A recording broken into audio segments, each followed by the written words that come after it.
Imagina esto. Abres el armario de una habitación aparentemente común. Hay ropa colgada, polvo en las esquinas y dos cabezas humanas cuidadosamente colocadas sobre una repisa improvisada. Una de ellas con el rostro aún congelado en una expresión de pánico, la otra sin ojos, como si alguien los hubiera arrancado con precisión. Esto no es ficción, no es cine gore. Esto es lo que encontró la policía dentro del departamento de Edmund Emil Kemper. Un hombre de más de 2 metros de estatura, un coeficiente intelectual de un genio y una capacidad enfermiza para engañar, manipular y asesinar. Un hombre que se acercaba a las mujeres jóvenes, las ganaba con su amabilidad, las asesinaba brutalmente, decapitaba sus cuerpos, violaba los cadáveres y coleccionaba las cabezas como si fueran trofeos.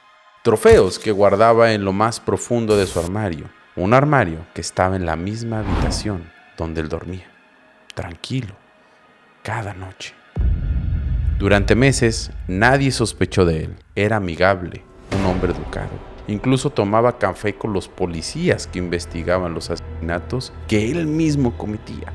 Y sin embargo, detrás de esa fachada había algo mucho más. Un odio profundo, una rabia contenida, un deseo de destrucción tan íntimo que incluso los psiquiatras del hospital estatal donde estuvo internado en su adolescencia lo dejaron ir. ¿Quién era este hombre? ¿Cómo es que alguien tan brillante, tan articulado, pudo engañar al sistema, a sus médicos, a las víctimas?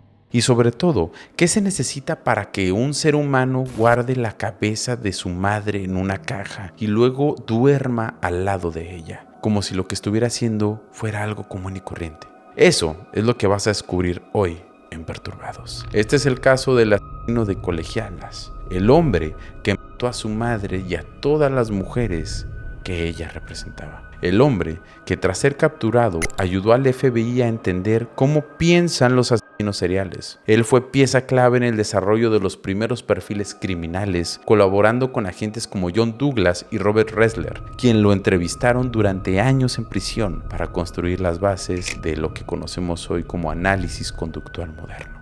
Hoy, mis queridos perturbados, vamos a hablar de un hombre que era todo menos hombre. Era un monstruo. Este es el caso de Edmund Kemper. Begin to build a case against Edward Kemper III. Edmund Kemper. Into the background of the prime suspect, who was arrested in another series of killings. He says fantasized about doing this for quite a long period of time. I wanted to kill my mother since I was 8 years old, and I'm not proud of that.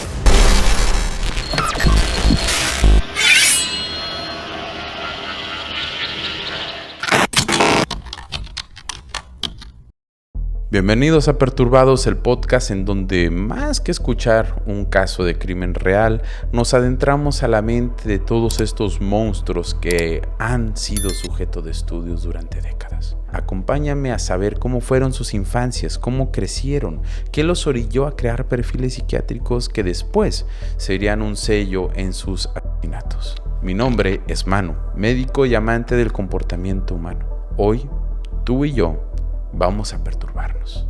Y como en todos, iniciaremos hablando de quién era la persona, quién era Edmund Kemper y por qué se convirtió en el monstruo que fue. Hay monstruos que nacen del odio, otros del abandono. En este caso, Edmund Emil Kemper nació de ambos. Pero no siempre fue ese gigante de voz grave que hablaba de la decapitación como quien narra una receta. No, antes de eso fue un niño callado, un niño al que nadie escuchó, al que todos temieron o simplemente ignoraron. Como siempre en Perturbados nos vamos a adentrar a la infancia de nuestros sujetos en cuestión y buscaremos los cabos que nos ayuden a entender qué fue en realidad lo que pasó. Ed nació el 18 de diciembre de 1948 en Burbank, California. Nació en un hogar donde la tensión se podía cortar con un cuchillo. Su padre, Edmund Kemper II, trabajaba largas jornadas como electricista, después de haber servido en la Segunda Guerra Mundial. Su madre Campbell era una mujer autoritaria con un temperamento explosivo y una amargura que parecía filtrarse por cada grieta de la casa. Los Kemper tuvieron 3 hijos y Ed fue el del medio. Pero algo caracterizó al pequeño Ed desde el inicio. Desde que nació ya destacaba por su tamaño descomunal. Cuando nació pesó casi 6,5 kilos. Era enorme, más de 60 centímetros de altura. Al nacer, aquella criatura era gigantesca, morada por el esfuerzo del parto, y fue recibida con horror por su madre. Clarnell no lo sostuvo entre los brazos, no lo besó, no lloró de felicidad. Lo miró como si algo antinatural hubiese salido de su cuerpo. En sus propias palabras dijo: no es un bebé, es un monstruo. Desde ese instante, Ed no solo nació al mundo, sino al rechazo más profundo que cualquier ser humano puede sentir: el rechazo de tu madre. Una investigación publicada por Moller y colaboradores en Archives of Women Health examinó a madres que presentaban síntomas depresivos poco tiempo después del parto y evaluó cómo es que esto afectaba el vínculo emocional con sus bebés. Escucha, los investigadores encontraron que cuando una madre no logra conectar emocionalmente con su hijo desde los primeros meses de vida, el niño puede desarrollar más adelante problemas de conducta, dificultades para relacionarse y alteraciones emocionales muy profundas. En términos simples, si una madre por causas hormonales o psicológicas no logra ver al bebé como un ser amado, sino como una carga, es posible que se forme un vacío emocional desde sus inicios. Ese vacío no solo daña la autoestima del niño, sino que puede convertirse en una herida invisible que acompañe toda su vida. Es como construir una casa sin cimientos. Aunque las paredes parezcan firmes, todo está a punto de colapsarse desde adentro. En el caso de Clarnell, si bien nunca fue diagnosticada formalmente como una persona con depresión postparto, muchos de sus comportamientos encajan con descripciones clínicas de depresión postnatal grave y trastornos de la personalidad. Su incapacidad para establecer un vínculo emocional con su propio hijo, sumado a su agresividad verbal y a su constante desprecio, dejó una marca imborrable en la mente de un niño Edmund Kemper, una marca que no se borraría incluso después de los asesinatos. Un chico pesado, torpe y demasiado grande para su edad. A los 4 años ya medía como un niño de 8, y aunque eso impresionaba a los adultos, no le daba ningún poder. De hecho, lo aislaba aún poco más. Pero hablemos un poco más sobre su madre. Es obvio que ella tuvo influencia directa en los actos tan atroces que Ed realizó durante su adultez. Clarnell Strandberg era una mujer colérica, dura y emocionalmente cruel. Se burlaba del tamaño de su hijo, de su voz, de sus pensamientos. Lo castigaba por hablar con sus hermanas. Lo encerraba durante noches en el sótano oscuro, lleno de humedad, con la excusa de que no podía confiar en el que él se acercara a otras personas. Este tipo de trato, conocido como abuso emocional severo, tiene efectos devastadores en el desarrollo psicológico infantil. En un estudio publicado por Tiger y colaboradores en Biological Psychiatry en el 2006, los investigadores analizaron imágenes cerebrales de personas que habían sido víctimas de abuso verbal por parte de sus madres durante la infancia. Lo que encontraron fue muy sorprendente. Encontraron que estas experiencias alteraban físicamente el desarrollo de estructuras clave del cerebro, como el cuerpo calloso, que es el encargado de conectar ambos hemisferios, y la amígdala, que es la encargada de regular las emociones como el miedo o la ira. En términos muy sencillos, significa que el maltrato verbal no solamente duele emocionalmente, también transforma la arquitectura del cerebro. Es como si el insulto constante, el desprecio diario y la humillación fueran cinceles que esculpen la mente de un niño, solo que en lugar de formar una obra de arte, crean grietas profundas que pueden producir un comportamiento extremo. Las personas afectadas por este tipo de abuso tienden a tener más dificultades para regular sus emociones, para conectar con los demás o para controlar impulsos violentos. En el caso de Ed, esto no solamente generó aislamiento emocional, sino que posiblemente sembró la semilla de una personalidad peligrosa y explosiva más adelante en su vida. En entrevistas posteriores, Ed confesó: dormía abrazado a mí mismo, no porque tuviera miedo del monstruo del sótano, sino porque el monstruo era yo. Por otro lado, su padre, Edmund Kemper II, era veterano de la Segunda Guerra Mundial, pero no un héroe. Era un hombre silencioso, apagado, que prefería las pruebas nucleares del desierto al ruido de su propia casa. Cuando abandonó a la familia, Ed tenía apenas 9 años. Desde entonces, Clarnell se volvió aún más dura con él. Le decía constantemente: tú eres igual a tu padre, eres débil, eres patético, nunca vas a servir para nada. La pérdida de una figura paterna durante la infancia puede tener tener efectos profundos en el desarrollo emocional de un niño, especialmente si la madre proyecta resentimientos hacia el hijo. Un estudio publicado por Silverstein y Auerbach en el The Journal of Men's Studies de 1999 explora cómo la ausencia del padre y la hostilidad materna conjunta están correlacionadas con mayores niveles de agresión, de inseguridad y de baja autoestima en varones adolescentes. Según sus hallazgos, los niños que crecen sin una figura masculina estable y que a su vez son culpabilizados por esa ausencia, desarrollan patrones de identidad fragmentados, con mayor riesgo de desarrollar conductas antisociales. En términos muy sencillos, no fue solo la falta del padre lo que marcó a Ed, fue el hecho de que su madre lo convirtiera en un recordatorio viviente de ese abandono. Esto es como una especie de castigo diario. No veía en él a su hijo, sino al hombre que la acababa de dejar. Su vida social, claro, que estaba afectada por todo. Gracias a lo que pasaba Ed en casa, no logró hacer muchos amigos. Empezó a desarrollar fantasías, no las típicas de un niño. No eran dragones, donde jugaba con cuerpos de personas reales. Una tarde cualquiera, Ed atrapó al gato de la familia. Lo observó por un largo rato desde la oscuridad de su sótano, como si ese gato ya no fuera una mascota, sino más bien un objeto, un experimento. El joven sostuvo entre sus brazos a ese animal, lo acarició y luego lo metió en una caja de cartón, con apenas algunos cuantos agujeros para que éste respirara. Después salió al patio trasero de su casa y cavó con las manos hasta que en ella se le hicieron heridas. Ahí enterró vivo a su gato. Horas después regresó y lo desenterró con el mismo cuidado con el que un arqueólogo descubriría algún tipo de fósil. El animal ya no respiraba, estaba tibio. Ed sacó un cuchillo de cocina y comenzó a cortarlo. Primero con algo de inseguridad, pero luego con una frialdad quirúrgica. Más adelante repitió este patrón con otro gato. Esta vez fue más allá, pues fue más metódico. Lo decapitó, guardó la cabeza dentro de una caja de zapatos que escondió en el armario, como si este fuera un trofeo. Nunca nadie se enteró de esto, nadie lo vio. Pero en su mente, algo se había activado. No era un juego, esta era una práctica. Lo hacía en secreto, pero también con algún tipo de método, como un ensayo general de algo que era más grande. Y lo más perturbador es que no se trataba de un caso aislado.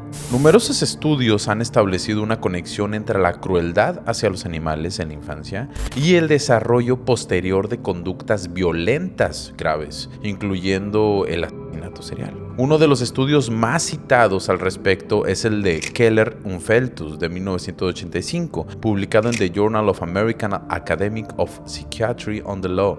En él se entrevistó a delincuentes violentos y no violentos y se descubrió que una proporción significativamente mayor de los criminales violentos había mostrado algún tipo de comportamiento de crueldad animal durante su infancia o adolescencia.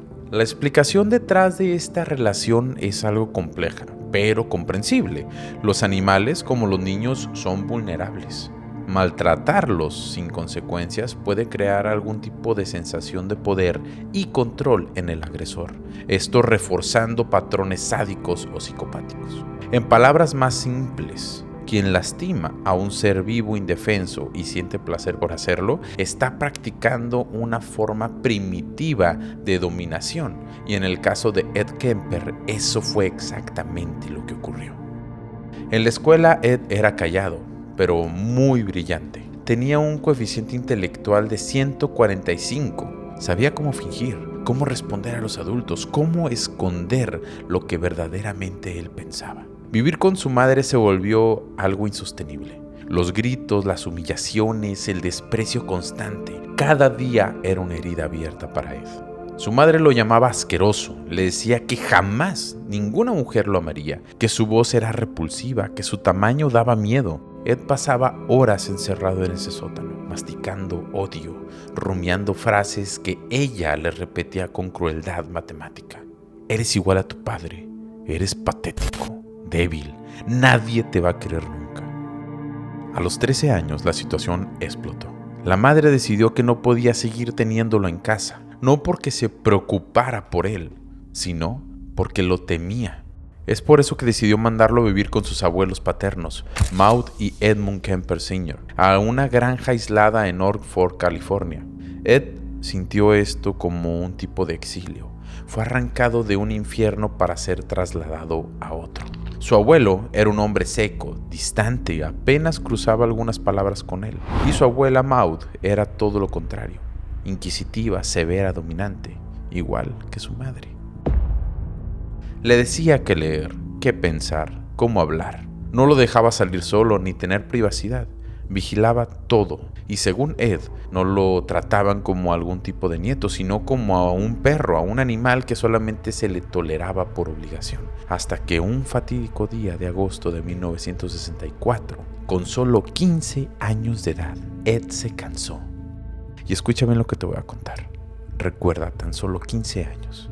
Su abuela estaba sentada en la cocina, escribiendo en su libreta. Ed tomó la escopeta del abuelo, que siempre estaba colgada cerca de la puerta. Entró sin decir una sola palabra. El chico levantó el arma y le disparó en la cabeza a su abuela. Luego, para asegurarse de que ella estuviera muerta, le disparó en la espalda. Momentos después, escuchó el coche del abuelo acercándose por el camino de tierra. Ed salió al porche y lo esperó en silencio. Cuando el viejo bajó de su vehículo, Ed lo mató también. Dijo que no quería que su abuelo sufriera al ver a su esposa muerta. Cuando la policía lo interrogó, dio una respuesta escalofriante. Ed les dijo: quería saber cómo se sentía matar a alguien. Este fue su primer doble asesinato, pero no sería el único. Tenía tan solo 15 años cuando fue arrestado por el doble asesinato de sus abuelos. El caso sorprendió a las autoridades locales, no solo por la brutalidad del crimen, sino por el hecho de que el autor era un adolescente reservado, sin ningún antecedente penal previo. Durante su evaluación legal, se decidió que Kemper no sería juzgado como un adulto, sino sometido a una evaluación psiquiátrica completa. Los médicos forenses del tribunal concluyeron que presentaba signos de trastornos graves de personalidad. Fue enviado al Hospital Estatal de Atascadero, una institución para enfermos mentales criminales en California. Ahí, tras una serie de entrevistas y pruebas psicológicas, le diagnosticaron esquizofrenia paranoide. Sin embargo, otros profesionales cuestionaron esa etiqueta al notar que Ed mostraba una comprensión sofisticada de sus acciones y estaba carente de alucinaciones o delirios, pero con una capacidad impresionante para manipular todo su entorno. Con el tiempo, su expediente reflejaría que no solo se adaptó al sistema, sino que lo estudió por dentro. Con su gran inteligencia, que era superior, y memoria prodigiosa, Ed hizo algo que pocos podrían imaginar. Se convirtió en un alumno del sistema psiquiátrico. Leía todos los manuales de diagnóstico, memorizaba los criterios de trastornos mentales y observaba con mucha atención cómo los médicos analizaban a otros internos. Sabía lo que ellos querían oír, sabía qué gestos lo harían parecer arrepentido, cuerdo o incluso empático. Y todo esto lo usó. No era solo un paciente modelo, era un actor, una obra que él mismo escribía día con día. Durante sus entrevistas usaba frases sacadas de libros clínicos, imitaba respuestas que había escuchado antes y modulaba su comportamiento con precisión quirúrgica. Fue esta misma actuación fría, inteligente y meticulosa la que terminaría engañando a los psiquiatras y al Comité de Liberación. En 1969, Ed Kemper tenía 21 años y después de casi 6 años internado, el Comité Médico del Hospital Estatal del Atascadero tomó la decisión histórica. Recomendaron su liberación. Los informes eran positivos. Los psiquiatras afirmaban que había progresado y que era un chico introspectivo, cooperativo, que mostraba mucho arrepentimiento, que no presentaba ningún tipo de peligro para la sociedad. Había cumplido con todas las exigencias terapéuticas, había sido un paciente modelo e incluso había ayudado con tareas clínicas dentro del hospital. Ellos no vieron a un manipulador, vieron a un joven reformado, listo para volver al mundo, pero lo que había creado era otra cosa. Irónicamente, mientras estaba internado, lo asignaron como un asistente de laboratorio.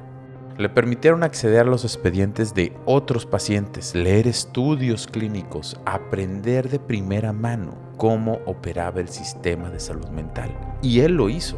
Lo soltaron, lo devolvieron a su madre, lo entregaron otra vez al mismo sótano donde había nacido su odio. Pero ya no era un niño, ya era un hombre y había aprendido a matar sin que nadie lo notara. Clarnell vivía ahora en Santa Cruz, California, una ciudad costera, universitaria, vibrante, llena de estudiantes, y trabajaba como secretaria en la Universidad Estatal. Ella vivía en un pequeño apartamento y ahí, en ese espacio minúsculo, compartía techo con su hijo. Este hombre de 2 metros de estatura, con un pasado homicida y un odio a flor de piel. Esta relación era como una guerra fría doméstica.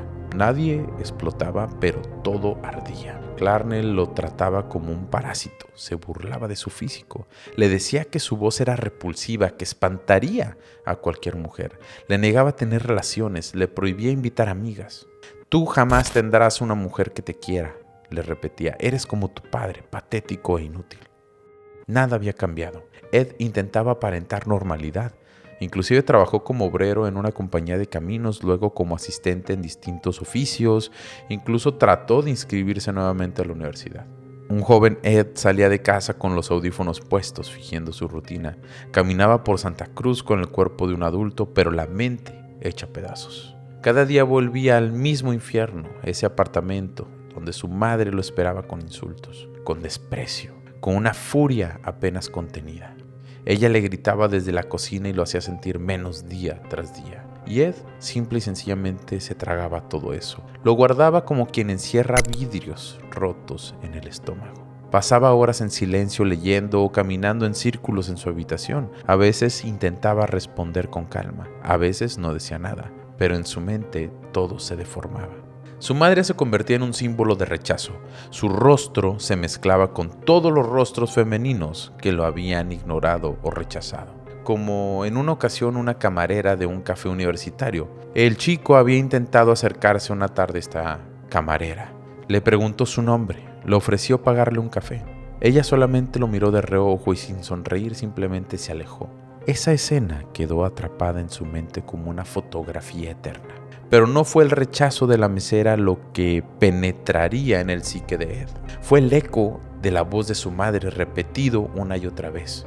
Su voz se quedaba rebotando en la cabeza de Ed como algo enloquecedor. Y no es coincidencia. Escucha bien, diversos estudios psicológicos han demostrado que las relaciones de pareja en la adultez están profundamente influenciadas por los vínculos emocionales establecidos durante la infancia, especialmente con tus padres. Según Bowlby, en su teoría del apego, los modelos internos de un niño construyen a partir de la relación con los cuidadores primarios, o sea, la madre y el padre. Estos sirven como una plantilla emocional para todas las relaciones futuras. Cuando este vínculo es disfuncional, como en el caso de Ed y su madre, es común que las experiencias de rechazo, humillación o invalidación se proyecten más adelante en vínculos románticos o sexuales.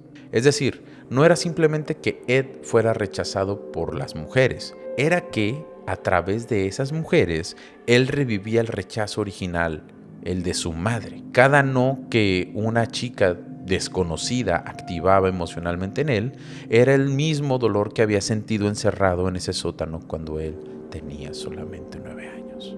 Cada día con su madre era una repetición de su infancia, solo que ahora Ed ya no era un niño encerrado en ese sótano, sino que era un adulto con un cuerpo enorme, con resentimientos acumulados y sin supervisión psiquiátrica alguna. A finales de 1971, Ed Kemper entró a un lote de autos usados en Santa Cruz y compró un Ford Galaxy. Lo hizo con el dinero que había ahorrado trabajando en una empresa de caminos. A simple vista, era un coche común, pero para Ed era mucho más. Era la semilla de una idea oscura que ya venía gestando en su mente.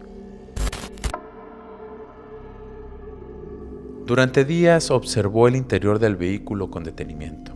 No le interesaban las comodidades, le interesaba el control, el aislamiento, la estrategia, Fue entonces cuando comenzó a modificarlo.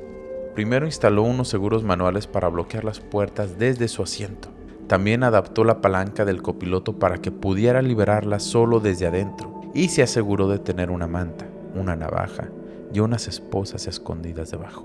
Esto no era un coche, era una trampa portátil, una jaula con ruedas, y lo más escalofriante es que, según él mismo declaró después, se sintió emocionado al ver cómo su plan iba tomando forma. Él dijo, era como construir algo mío, era algo que me hiciera sentir el control. Ed no estaba improvisando, estaba diseñando y ensayando, creando un escenario perfecto donde él era el director, el actor y el verdugo. Ese Ford Galaxy se convirtió en un territorio y Santa Cruz en su reserva de caza. Los inicios de los 70s fueron un boom en la cultura popular. En ese momento el fenómeno del autostop o hitchhiking era parte del tejido cultural juvenil en California. Al principio de los 70s, miles de jóvenes, especialmente mujeres universitarias, utilizaban esta práctica para desplazarse por ciudades y carreteras. El contexto era el de una época marcada por la confianza, el idealismo y la cultura hippie, donde se creía que todo el mundo merecía una oportunidad, incluso un desconocido con un coche. No existía la paranoia moderna, no había Uber ni teléfonos celulares, se confiaba en el instituto, en la sonrisa del conductor, en el aire relajado del momento. Hacer un autostop no era peligroso hasta que lo fue. Este fenómeno, según estudios como el de Lanning del FBI, fue uno de los factores que facilitaron la aparición de múltiples asesinos seriales durante la época de los 70s. Personas como Ed Kemper aprovecharon esa ingenuidad estructural. Sabían que las víctimas potenciales no huirían, sino que verían en él a un tipo confiable. Y Ed era experto en fingir eso. Fingía ser amable, fingía ser un protector, pero detrás del volante iba un cazador con una trampa perfectamente diseñada. Escucha bien esto, durante casi un año, Ed recorrió la autopista 101 fingiendo ser un simple conductor dispuesto a ayudar. No tenía prisas ni apuros. Ed estaba observando, estudiando, aprendiendo. Sabía qué horarios eran los que utilizaban los estudiantes para trasladarse, qué rutas tomaban. Sabía qué tipo de música preferían escuchar, cómo reaccionaban al humor, al silencio, cómo modular su tono de voz. Con cada chica que subía a su coche durante ese año, Ed afinaba su método. Hablaba muy poco, pero con cortesía. Nunca les hizo insinuaciones sexuales. Jamás tocaba a nadie. Inclusive empezó a usar gafas de armazón grueso, que lo hacían parecer una persona más intelectual y por ende más inofensivo. También descubrió que si bajaba un poco el tono de su voz y sonreía con suavidad, las pasajeras se relajaban más rápido. Empezó a vestirse con camisas largas, pantalones sin manchas y mantuvo su coche impecable como si fuera parte de un ritual. Y lo más inquietante es que durante meses enteros no tocó a ninguna de ellas. No porque no quisiera, sino porque aún no era el momento, porque cada trayecto era parte de ese experimento, porque estaba perfeccionando su papel. Ed no se veía a sí mismo como un improvisado, era un ingeniero social, un ilusionista. Cada conversación que tuvo con esas chicas sobre las clases, sobre la música, sobre el clima, era como tomar nota de un guión de construcción. Cada gracias que recibía lo alimentaba. Cada una que bajaba del coche sin tener alguna sospecha le confirmaba que el sistema funcionaba. Hasta que un día dejó de practicar y decidió que tenía que graduarse con honores y empezó a actuar. El 7 de mayo de 1972 amaneció como cualquier domingo en la costa de California. Mary Ann Pesque y Anita Luchesa, dos estudiantes de 18 años, hacían autostop en la carretera cercana a Berkeley con destino al campus. Ambas eran brillantes, sociables y confiaban, como muchas otras chicas de su generación, en que nada malo podía pasarles si tenían el cuidado. Ed Kemper las observó desde la distancia. Llevaba días recorriendo ese tramo. No se lanzó de inmediato, de hecho esperó, calculó, y luego se acercó en su Ford Galaxy. Les sonrió con calma y les ofreció llevarlas. Tenía las puertas limpias, el interior en orden, la música suave en la radio. Ellas lo vieron inofensivo y aceptaron. Durante los primeros minutos, Ed conversó sobre temas inocuos. Preguntó si estudiaban en Santa Cruz, qué clases les gustaban. Los tres rieron en el momento justo. Ed bajó su tono de voz. Todo parecía normal, pero en su mente algo se había activado.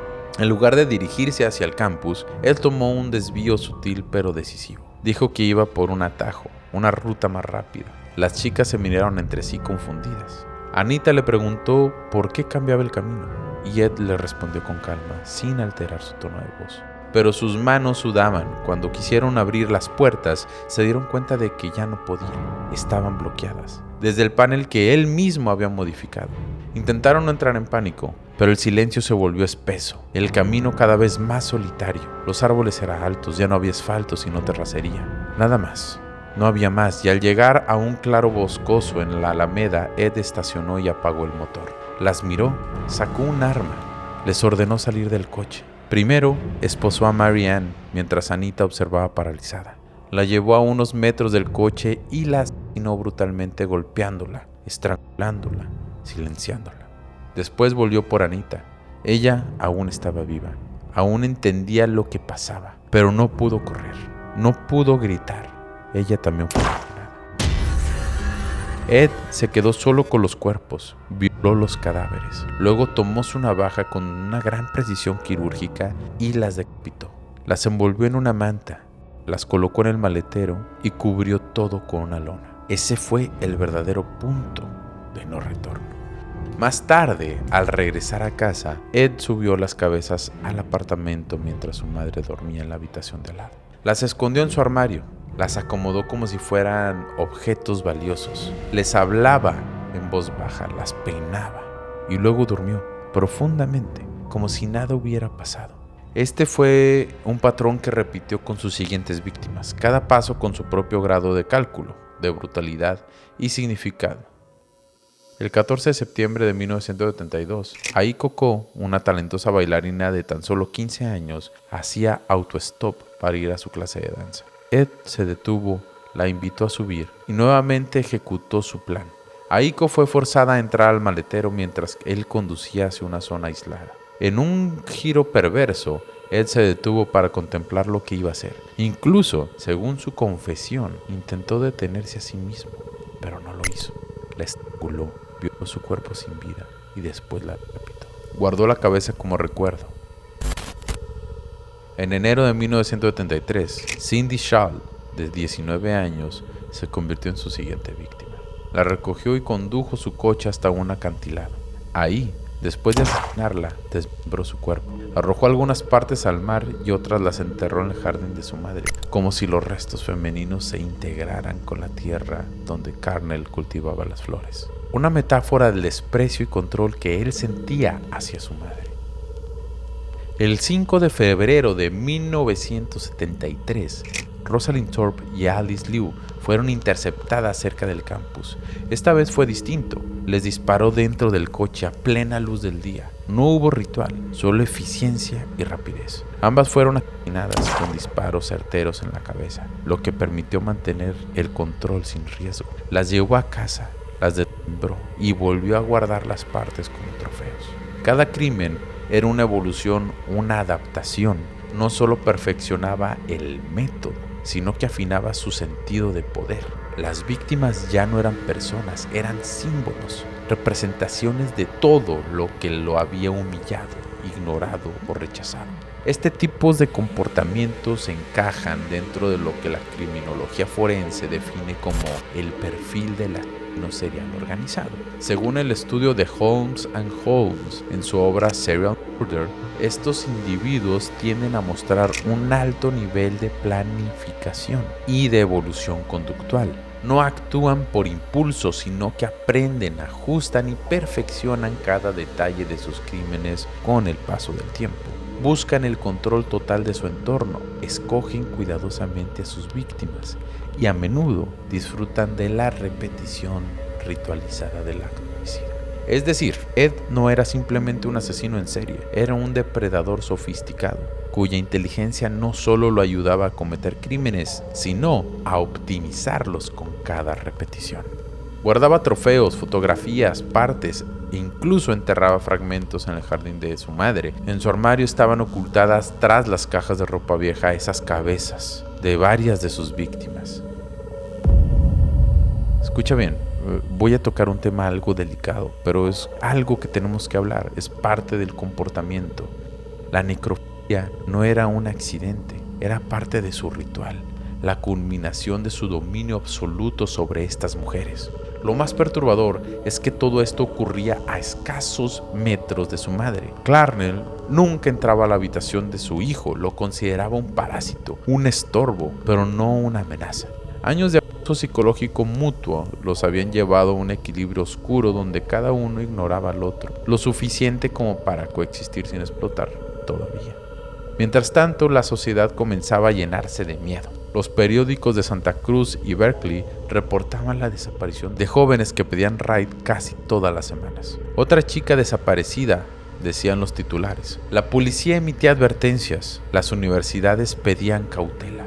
Algunos periodistas hablaban de la posibilidad de un asesino suelto, aunque no había pruebas concretas. Se hablaba de un maníaco de la autopista, de un depredador invisible. Durante varias semanas, Ed frecuentó un pequeño restaurante cerca de la estación de policía de Santa Cruz. Lo hacía con calma, con su postura de gigante amable, con gafas gruesas y una sonrisa contenida. A menudo se sentaba solo, pero si veía a los oficiales conocidos, se les acercaba. Había entablado una conversación con algunos de ellos antes, especialmente cuando trabajó brevemente para el Departamento de Caminos del Estado, donde interactuaba con policías y empleados públicos. Ed aprovechó todo eso y cada vez que se los topaba les preguntaba cómo iba la investigación del asesino de las estudiantes, si ya tenían sospechosos o si ya había algún tipo de patrón. Opinaba con cautela, pues aportaba sugerencias, incluso bromeaba con la idea de que tal vez el culpable era alguien muy inteligente y demasiado común para levantar algún tipo de sospecha. Los oficiales lo consideraban un tipo algo excéntrico pero muy educado. Nadie sospechaba. Nadie imaginaba que aquel hombre que se servía café con ellos era el autor de los crímenes que intentaban resolver. Ed se deleitaba, no por la arrogancia, sino por el poder. Estaba infiltrado en la conversación, era el monstruo disfrazado de curioso. Nadie imaginaba que el monstruo vivía con su madre en una casa modesta, con un armario lleno de horrores. Según el criminólogo Lois Schleinger, en su artículo Serial Offenders and the Criminal Minds del 2018, los asesinos seriales con conductas de necrofilia y decapitación suelen tener patrones complejos de control post-mortem. No solo desean la muerte de la víctima, sino la posesión total de su cuerpo. El asesinato es el primer acto. Lo que sigue después es posesión, ritual y diálogo imaginado. Es la expresión máxima del dominio. Ed no mataba por impulso, mataba por venganza simbólica. Cada mujer que subía a su coche, según él, era una representación de su madre. Cada asesinato era una repetición, una fantasía corregida, un grito sofocado. Y Santa Cruz durante ese año se convirtió en su tablero de cacería. Pero lo que nadie sabía era que aún faltaba la última víctima, la más importante, la que siempre estuvo ahí, su propia madre. Abril de 1973, Santa Cruz ya no era una ciudad universitaria alegre, era un hervidero de miedo. Las chicas no caminaban solas, ya nadie hacía autostop. Las estaciones de radio locales pedían prudencia y los periódicos insistían en titulares como "Desaparece otra estudiante". Los padres inclusive retiraban a sus hijas de los dormitorios. Los profesores daban clases frente a butacas vacías y nadie, absolutamente nadie, tenía idea de que el responsable era ese hombre educado que se sentaba en silencio a tomar café con los policías. Ed Kemper seguía matando y nadie lo veía venir.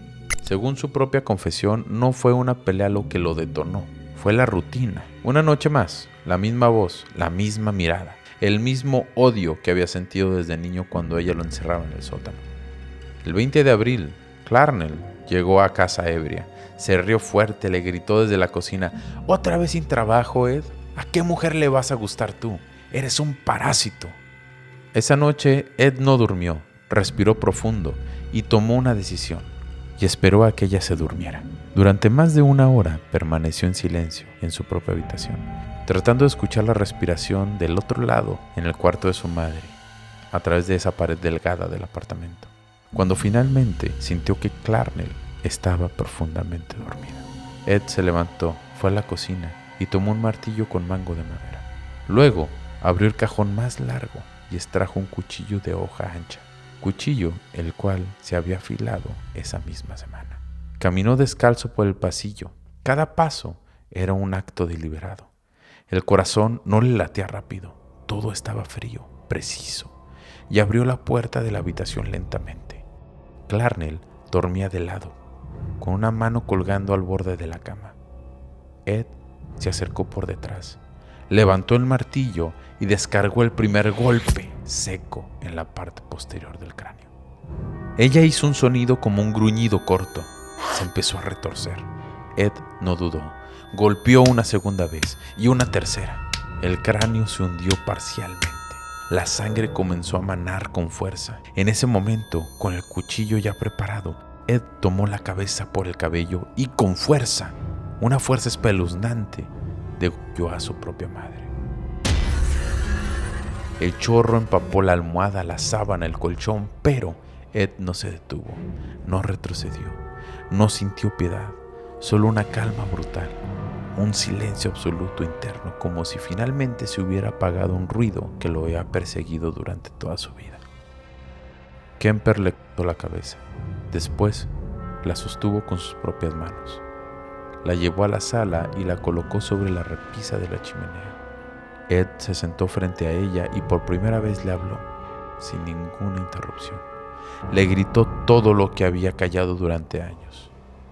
Después, como ya era parte de su ritual, cometió los actos sexuales con el cráneo de su propia madre. Lo hizo con lentitud, como si cada movimiento formara parte de un guión escrito desde su infancia. Según su confesión, no lo motivaba el deseo erótico, sino una necesidad compulsiva de dominación absoluta. Lo que buscaba no era placer, sino control total.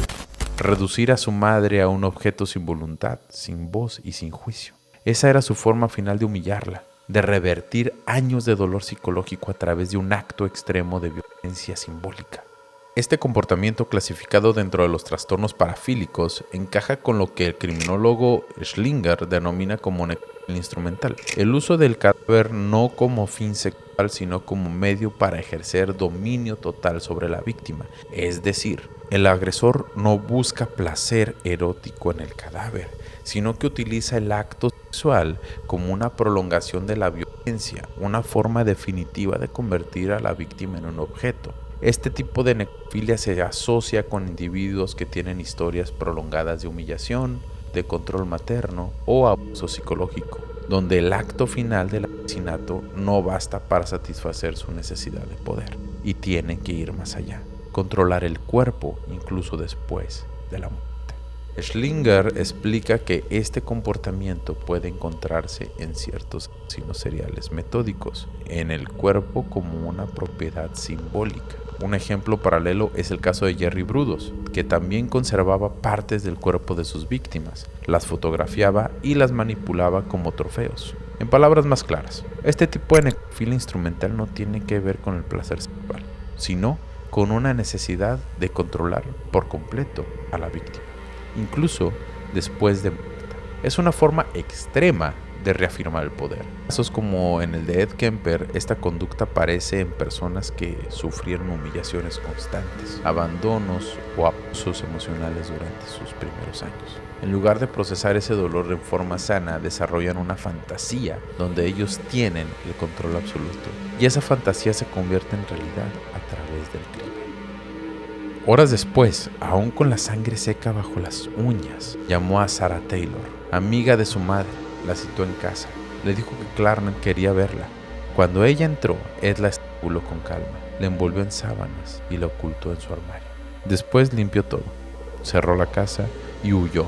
Durante 3 días manejó sin rumbo, atravesó Nevada, comió en estaciones, durmió en el coche y llevaba consigo las fotografías de sus víctimas. Escuchaba la radio esperando oír su nombre, pero nadie hablaba de él, nadie lo buscaba. Y fue esa gran indiferencia la que lo empujó a entregarse. Desde una cabina telefónica ubicada en la estación de servicio de Pueblo, Colorado, Ed Kemper marcó con sus dedos temblorosos el número de la comisaría de Santa Cruz. Era de madrugada, llevaba 3 días sin dormir y sin comer más que puro alimento chatarra, y con la mente consumida por un gran silencio, un silencio incómodo. Nadie lo buscaba, nadie hablaba de él, nadie sabía lo que él había hecho. Cuando un oficial respondió, Ed habló con voz calma, casi robótica. Él dijo: «Soy Ed Kemper. Maté a mi madre, también maté a su amiga y a 6 chicas más. Pueden ir a la casa, allí están los cuerpos». El policía hizo una pausa larga, pensó que esto era una broma, otro bromista más, pero Ed insistió. Dio detalles que solo el asesino podía conocer: cómo estaba colocada la cabeza de Clarnell, qué tipo de arma había usado, dónde encontrarían el cadáver de Sarah. Dijo incluso qué programas de radio había escuchado esa noche. Pueden comprobarlo, no me estoy inventando nada. Vayan, yo los espero aquí. Cuando la llamada fue verificada y las patrullas llegaron a la casa, el horror fue confirmado.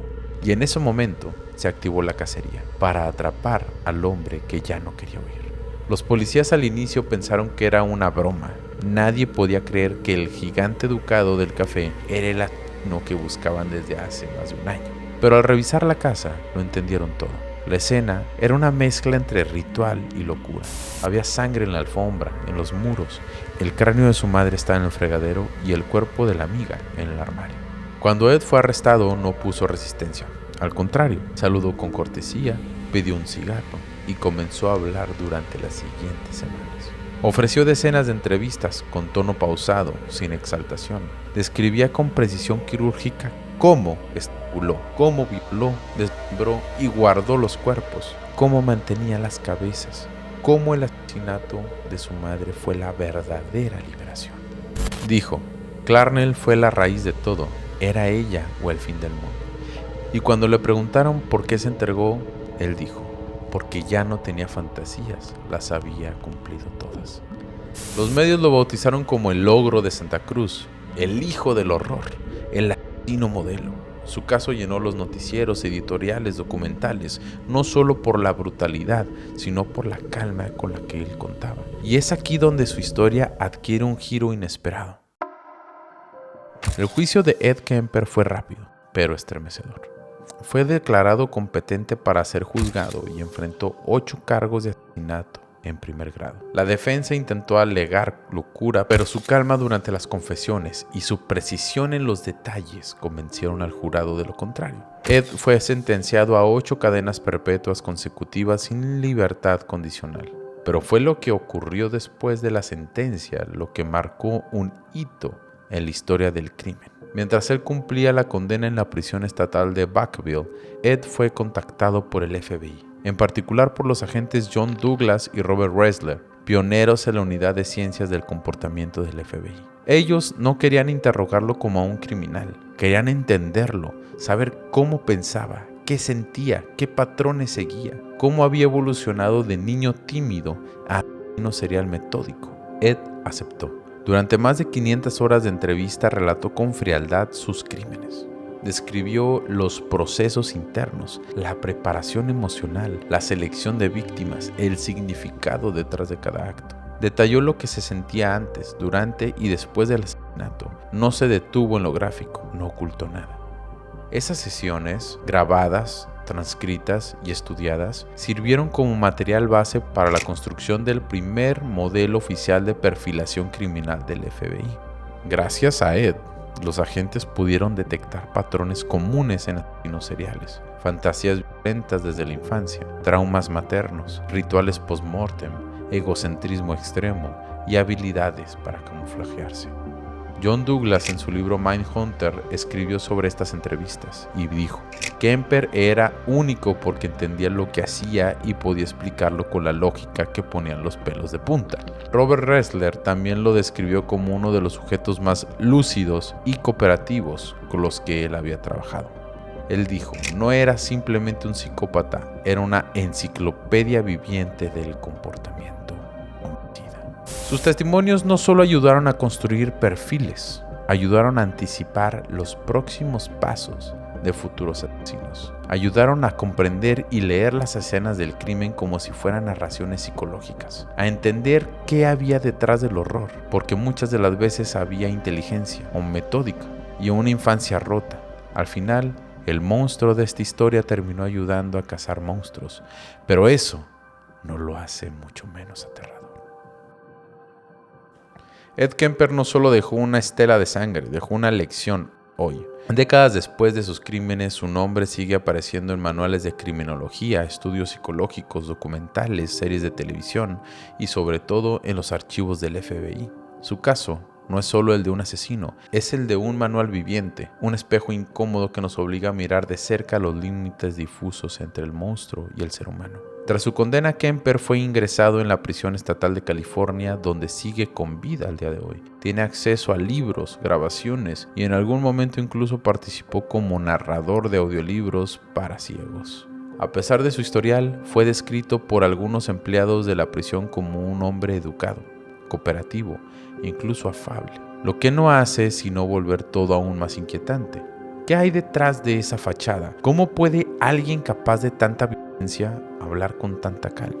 ¿Qué tipo de mente es capaz de vivir con estos recuerdos y seguir articulando ideas? Los psicólogos forenses que lo han evaluado coinciden. Kemper tiene rasgos de trastorno de la personalidad antisocial, pero también de narcisismo patológico. Su nivel de conciencia sobre sus actos es total, y eso lo vuelve aún más peligroso. No es un demente, no es un alucinado, es un hombre que entiende perfectamente lo que hizo, por qué lo hizo y qué sintió en cada etapa de ese proceso. Uno de los elementos que más fascinación han generado en el análisis de su perfil es la capacidad de Kemper para analizarse a sí mismo. En múltiples entrevistas ha dicho frases como: me convertí en lo que mi madre me hizo odiar. Ella me dio forma y yo la destruí. Este nivel de introspección rara vez se ve en algún asesino serial. La mayoría lo niega, minimiza o se refugia en fantasías o delirios, pero Ed no. Él se sienta, cruza sus brazos y te explica paso a paso su evolución, y ese detalle, el del lenguaje, es clave, porque la forma en la que Ed Kemper habla, la claridad con la que estructura su pensamiento, la aparente empatía con la que reconoce el sufrimiento ajeno, es lo que más desconcierta. No es un hombre tembloroso, no es un sujeto paranoico, es, como lo describió John Douglas, una mente brillante atrapada en un infierno emocional.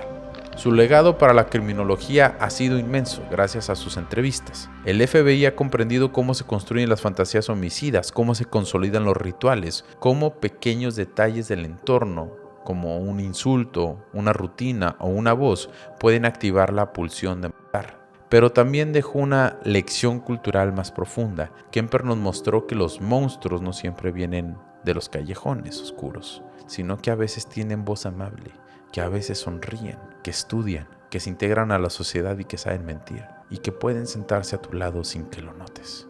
En palabras de Robert Ressler, Kemper nos enseñó que el asesino serial no nace en un día, se fabrica lentamente, con cada cicatriz emocional que no se atiende, con cada silencio que nadie interrumpe.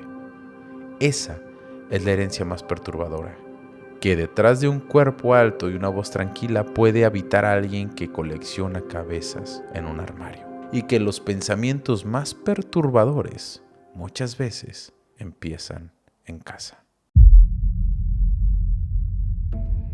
Amigos, amigas, espero les haya gustado mucho el Perturbados de hoy. Sin duda alguna es un caso el cual yo ya quería compartirles desde hace tiempo. Uno de los casos que a mí en lo personal me llegaron a impactar, pues fue de los primeros podcasts que escuché hace ya más de 8 años. Y uno de los casos también que me intrigan por el tipo de comportamiento, por la psicología y por todo lo bien documentado que ha estado. Les repito que todo esto lo hago desde un punto de vista psicológico, analista del comportamiento humano. No quiero aminorar lo que les pasó a estas muchachas, lo que le pasó a estas chicas, que en realidad son la parte fundamental y fueron las personas más afectadas, ellas y su familia. En ningún momento ha sido la intención de este canal glorificar a estos monstruos o inclusive darles la razón, sino al contrario. Lo que estamos haciendo aquí es solamente para que conozcan un poco más del trasfondo psicológico, psiquiátrico, que ustedes también pueden llegar a identificar en casa, a identificar con sus parejas, a identificar con sus amigos, con sus hermanos, con sus padres, y que se cuiden ustedes en ese tipo de situaciones. Sin más por el momento, mi nombre es Manu, me despido de ustedes deseándoles que tengan una semana muy perturbadora. Amigos, recuerden que no hay nada más perturbador que la realidad. Nos vemos.